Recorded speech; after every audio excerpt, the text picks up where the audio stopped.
again. I'm super excited to be back here. It's Ghana month, and so we're excited to celebrate Ghana, where Ghana eats Ghana, be Ghanaian, just live in the moment of being a Ghanaian. I love being a Ghanaian. I keep telling people that I have to go to see a psychologist to explain to me why I cry when I hear the national anthem. I don't know why. This thing I'm telling you people is true though. Real fact. I get emotional when I hear the national anthem. It should be a good thing. But you're welcome back from that break. This is still the AM Club coming to you live from the Mix24 studios. All the under street is Legon Accra, Ghana. We're about to get into a big conversation. This is the Lifestyle Daily segment of the show. Education, education, education. I keep telling you that on this platform, we don't just come and talk, talk, talk, talk. It's a platform to learn and grow. And this Ghana month, we're making sure that you have all the information about what it means to be Ghanaian. Now, today we're going to be looking at what it means to be living in Accra on the Ga land. What the Ga people do, how they do it, why they even do it. And so I will be having that conversation with Dr. A. Hago, lecturer, Department of Dance Studies at University of Ghana, artist director at Ghana Dance Ensemble, will also join us as we have this conversation. Good morning, sir. Good morning, Doc.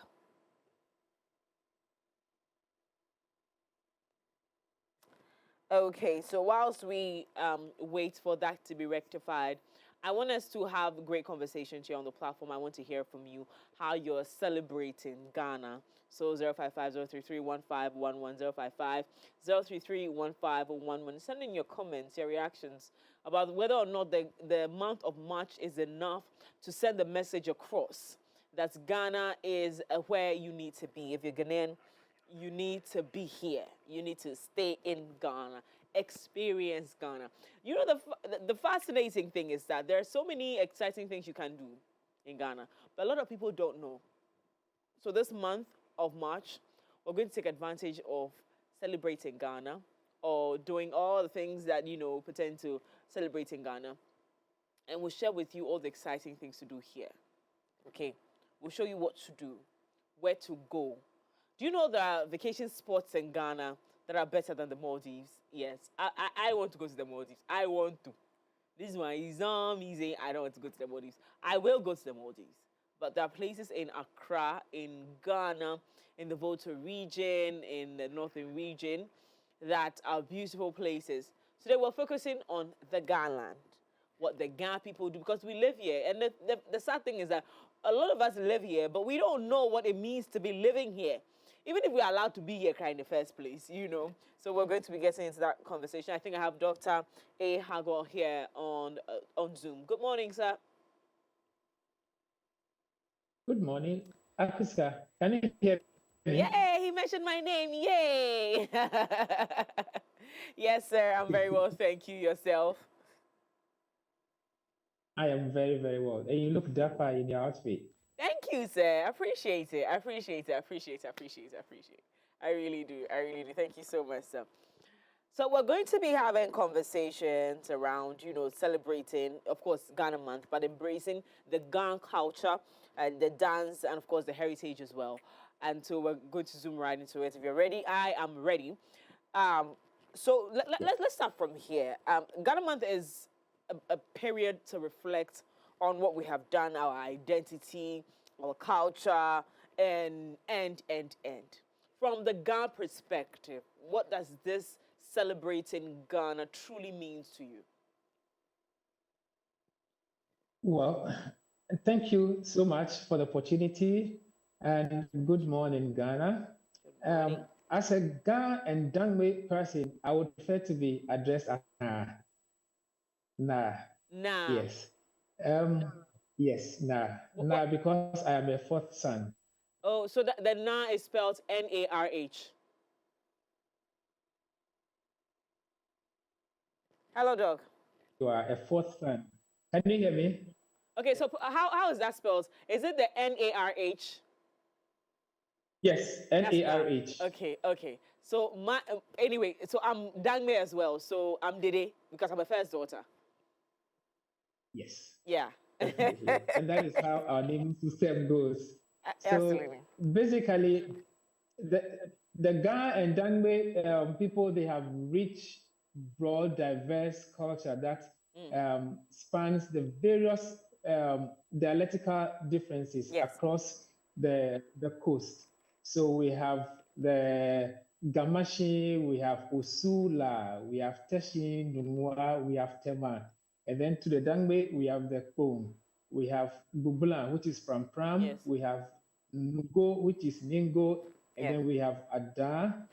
And then our siblings in inland in the eastern region, we have the Dodowa, we have the Shai, we have Yeah. Osudoku, and yes, Yes. and Yes. the like. So Yeah. basically, this is us. We have a rich culture, and history that we migrated from Israel through Egypt to Ethiopia and Sudan. And one key place that we rested for a while, mingled, is at Summit, Nigeria.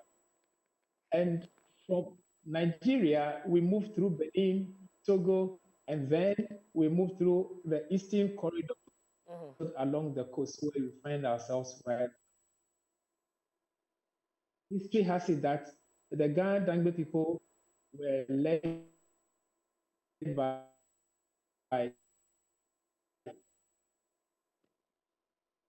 Okay, we're having challenges with the Zoom. So, because they are guys, if you priests. can rectify that so we can have a smooth conversation.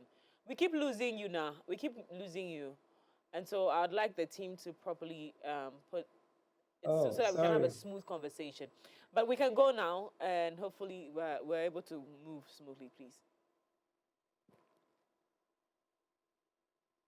Okay. Okay. So basically, like I said, as part of our migration story, we were led by kings. We were led by priests, and our traditional priests were also serving as kings. And so we are told Midihin, which means that they are priestly, but they are kings because lay leaders who were ruled through theocracy. And that has been the tradition until we encountered the Akwamu, the Akans, as a result of war. And they also ruled over us over a period of time. And then we learned kingship. We realized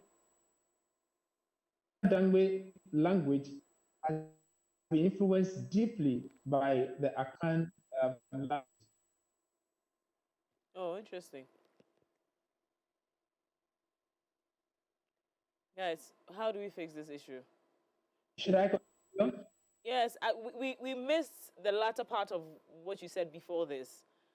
I don't know how we're going to fix this, but guys, I need a smooth So conversation.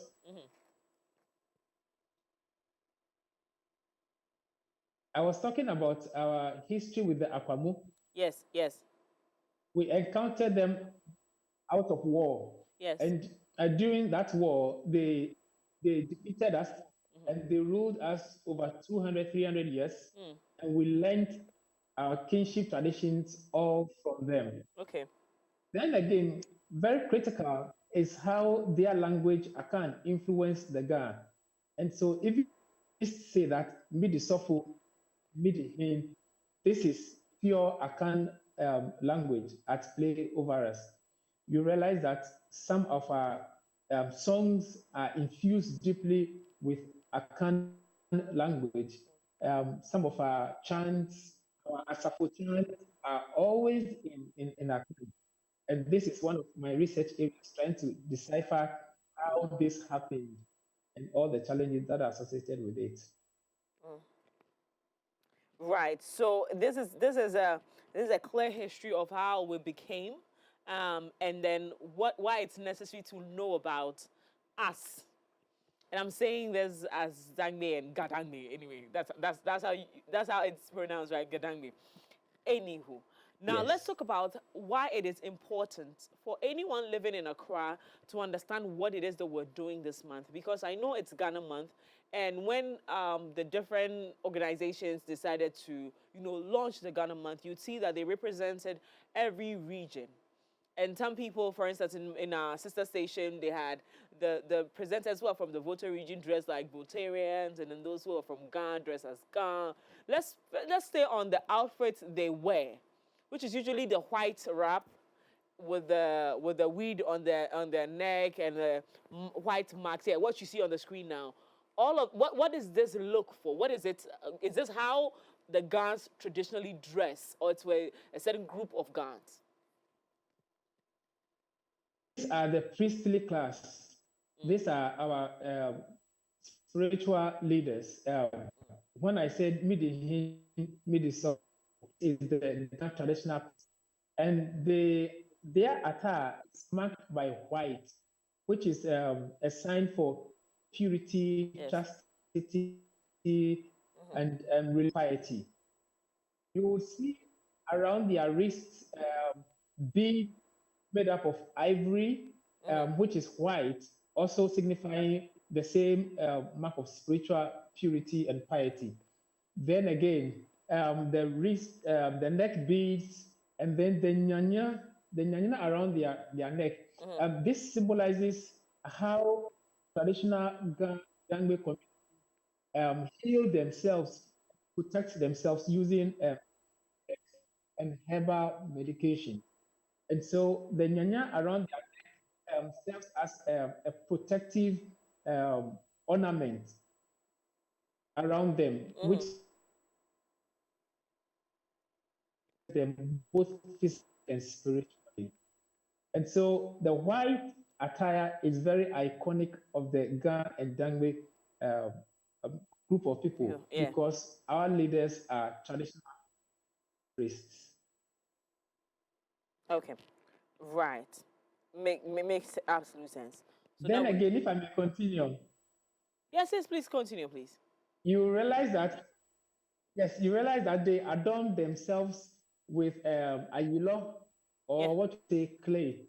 We they adorn ourselves with ayilo, and you find either one spot or two strokes on either their forehead or their shoulders. Yeah. These strokes are the marks of the deity.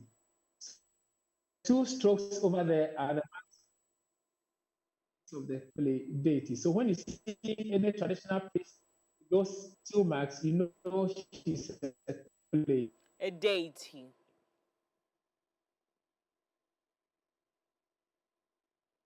Do we still have you on, Doc? Okay. Yes, I have you here. I'm here. Okay, great. All right. So so again, we see this a lot during the Homo festival, but I'm told that's not the only festival you have or the Ga people have. Can you run us through some of the important festivals that the Ga people celebrate or take a part in? Yes. Beside the homo, which reinforces our resilience in working together to produce enough food to feed ourselves and to put hunger to shame, we also have the Twin Festival, Hanjian Yeleyeli. And for this, um, Gangmates celebrate God's gift to humanity through twin birth. And so when a woman puts to bed and she has twins, she's grateful because these two sets of human beings in one womb, they are a mark of blessing, and they are a blessing to the parents and to the father and mother, and also to the community at large. And so they are believed to have supernatural powers, they are believed to have healing powers, they are believed to be special beings that are inhabiting the community. And so they are revered and they are celebrated. Absolutely. Beyond that, we Beyond that, okay. also have the play festival, where we have our spiritual leaders, our priests and priestesses, the Wulomoy and Woye, where they also are able to commune with our ancient ones, with the deities that are the spiritual overlords. So during Pele Festival, they have the Awiche Mo, other deities that they venerate and they celebrate and they feed. And these deities and the entire performance serve to give us the world view, serve to reveal the world view, the understanding, and how the Ghana community they commune with their spiritual beings, their ethereal or their deity. Okay. All right. Now let's talk about the traditional dance. How does the Ghana traditional dance? You're going to name them for us, and how they reflect the values, the community's values, and of course the history. So that's what you see on the screen. That is Right. the what was this dance called? This is the Kwan logo, Pan logo. Okay. the Kwan logo dance. Okay. When you break the Kwan logo into two, you are going to have Kwan, Nil logo. And this Ah. is a dance of the artisanal fisher folks. When they go fishing, how they manipulate their fishing ropes, their nets, how they cast their net. When they catch fish, how they pull the fish ashore, and how they are able to sort the fish. They also use the Kwan logo dance as a means of secret communication when the fisher folks are on high seas, because of the rowdy nature and the noise of the sea, they are able to communicate verbally their colleagues who are, they ask, where did you harvest? Then they said, I got it from that far. Yeah. Then again, when they cast their net and they are waiting for the fishes to get caught in the net, they use the, the buckets, the rubber buckets that they take to shore. They overturn it, they start drumming. And at that moment, they tend to also philosophize on the high seas. And after all these processes, when they come down, they come and celebrate the dance. They come and perform, and they sing some of the songs that they compose on high seas, which are highly philosophical and talks about the value systems of the Ga and Dangbe people. They come and perform it, and then they learn. There's one key point where every week on Tuesdays, fisher folks, nobody goes to work. That is a moment of rest. And so during these moments of rest, people take the opportunity to create dances, to sing, and to entertain themselves. And so when you hear some of the Kwan logo songs being sung, we are actually philosophizing. The text also talks about our worldview, who we are, our aesthetic sensibilities, and then our thinking and our philosophies. They are all uh, uh, put together, packaged in the songs. We have songs like Ke Ofe No Niafe. Okay. Right. Me, I You used to see what you're dance not Balogo supposed in to do. school. They don't believe me. I used to be part of. I used to dance. I believe you. I believe you. and I and believe and you. and when Did it? when the teacher me when he shouts on me, then I'll start crying. I won't dance again because don't why you shouting at me? We only dance. Why you Oh, shout? I know, right? Well, let's talk I know, about. right? I'm sure you meant it for good. But he shouldn't shout at me. When I go back, if I go back to being a child, I'll deal with him. Why was he shouting at me? I just wanted to dance.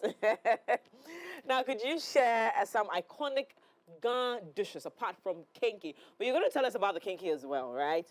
So iconic Ghana Yes. dishes and how and their cultural significance.